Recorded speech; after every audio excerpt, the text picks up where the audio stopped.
What's up, guys? So lately I've been thinking about the fundamentals of business. One of those being a habit of daily lead generation.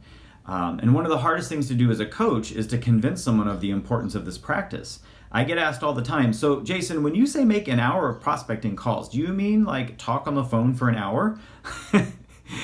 So interestingly, my clients who produce over $10 million a year, that seems to be a pretty solid marker. They don't need to be convinced that they should be on the phone talking to people for an hour each day. Sometimes when they call me, they just need help getting back on track with that practice that maybe has fallen to the wayside. And all of this got me thinking about my early dating life. So when I was a young man and began dating, there was this bar in Austin's Warehouse District that had something called a mailbox night. And so if you participated, you were given a number to pin to your shirt, and then you would grab a drink and socialize as usual. And if someone was interested in you, they could write a flirty note and put it in your numbered box, and they would identify themselves only by the number on their shirt. And so throughout the evening, you would go to your box and see if you had any notes. And if you liked what someone wrote, you had to go find that person with that matching number on their chest and strike up a conversation. And it was really fun. I guess it was fun if you got notes. If you were the person who didn't get any notes, I guess it wasn't fun for you. But looking back, I can see what great training that was for my impending career in sales.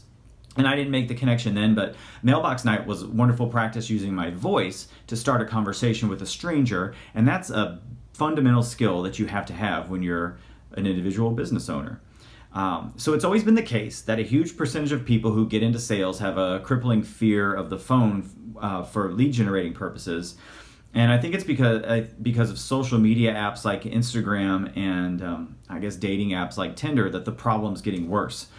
So Mailbox Night was slow, and compared to all things online, really, even the most popular guy at the bar had a limited number of options. And so that meant that people generally made an attempt to get to know each other. And when there are only so many leads, potentials for a date, you make the most of them, you know?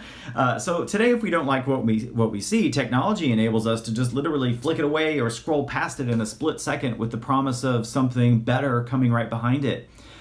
So online, the next image could be a cuter guy or better shoes or I don't know, a bigger donut or a funnier video or like a better beach picture.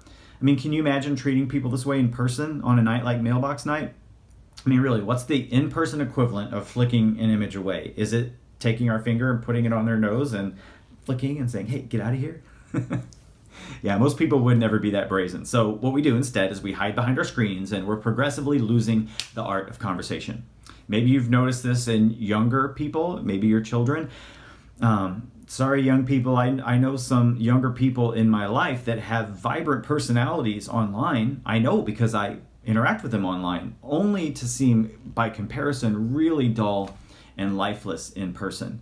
And so whether it's social media or a dating app, I think far too many people in our profession are allowing technology to program ourselves out of the ability to strike up a conversation with someone on the phone or even in person. I mean, think about it. Why else would people question if I mean make phone calls for an hour? So if we never have to use our voice to invest in another person with time for the purposes of getting to know them better on a social scale, in a social setting, then why would prospecting be any different? And therein lies the problem for us. So like our culture simultaneously loves the ability to swipe things or swipe them away or scroll past them in an instant if we don't like it. But we also are finding it irritating that we struggle to find meaningful relationships. And so I'm submitting to you that we can't really have this both ways. If we want meaningful relationships, meaningful friendships or romantic relationship or, like a vibrant book of business with lots of repeat and referral business, then we have to go back to the basic skills, the fundamentals that we had to use at Mailbox Night, and that is using our voice to start conversations. I guess what I'm saying is when it comes to our business, we got to stop flicking stuff away.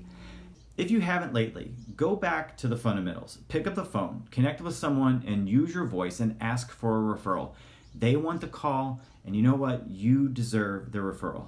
Well, you guys, thanks for watching and for going on the trip down memory lane to my old dating life.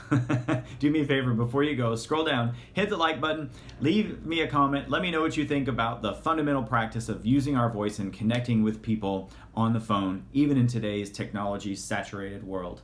And my name is Jason Edwards, and let's go think bigger this week.